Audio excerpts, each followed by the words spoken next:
മുടിഞ്ഞു, കേരളം മുടിഞ്ഞു. ഈ നന്നാകണമെങ്കിൽ ജാതിയും മതവും പാർട്ടിയും നോക്കാതെ ശിക്ഷാ നിയമത്തിൽ മാറ്റം വരുത്തണം.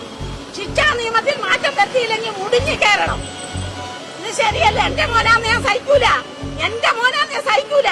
ഞാൻ ഇവിടുത്തെ ടീച്ചറായിരുന്നു, ഞാൻ ഇവിടുത്തെ പെൻഷൻ പറ്റിയ ടീച്ചറാ. ഞാൻ പ്രതികരിക്കാൻ തന്നെ വന്നതാണ്.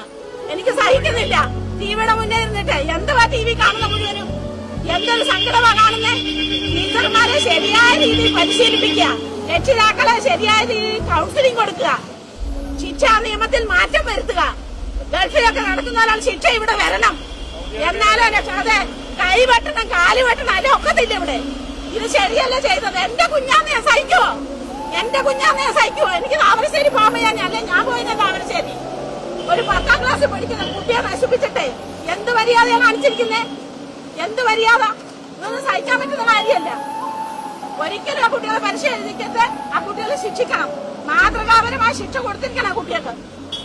15 ബാലനിയമങ്ങളെല്ലാം മാറ്റണം. ടീച്ചർമാർക്ക് നല്ല ഒന്നാമത്തെ ചൂരവടി കൊടുക്കണം. ടീച്ചർമാരുടെ കൈ ചൂരവടി വേണം, അല്ലാതെ ഈ ലോകം നന്നാകാൻ പോകുന്നില്ല. അതെ ഇവിടുത്തെ ടീച്ചറായിരുന്നു ഞാൻ.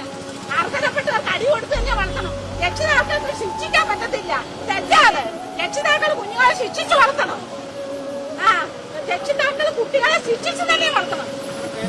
എന്റെ ജയ രാമേന്ദ്രകുറുപ്പ് പ്രതികരിക്കാൻ തന്നെ വന്നാൽ ടിവിയുടെ മുന്നിൽ സഹിക്കാൻ പറ്റുന്നില്ല, അതുകൊണ്ട് വന്നതാണ്. ഇത് ശരിയല്ലേ ചെയ്യുന്നത്? ആരെ പഠിച്ച് ജയിലാക്കിയിട്ടോ ചെലവ് ചെറുപ്പക്കാർ പിള്ളേർ. ഞാൻ ഒരു രാഷ്ട്രീയത്തിലും പങ്കുചേർത്തില്ല, ഒരു രാഷ്ട്രത്തിലും ഒരു മതത്തിലും ഇല്ല. ഇത് ശരിയല്ലേ ചെയ്യുന്നത്?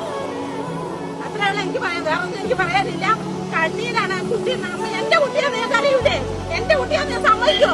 അതുകൊണ്ട് ഞാൻ പ്രതികരിക്കാൻ വന്നതാണ്. ഇത് ശരിയല്ല. ഇത് ആ കുട്ടികൾക്ക് മാതൃകാപരമായ ശിക്ഷ കൊടുത്തെങ്കിലേ ഈ കേരളം നന്നാകത്തുള്ളൂ. ശരിക്കും ശിക്ഷാ നിയമത്തിൽ മാറ്റം വരുത്തണം. അത്രയുള്ള എനിക്ക് പറയാം.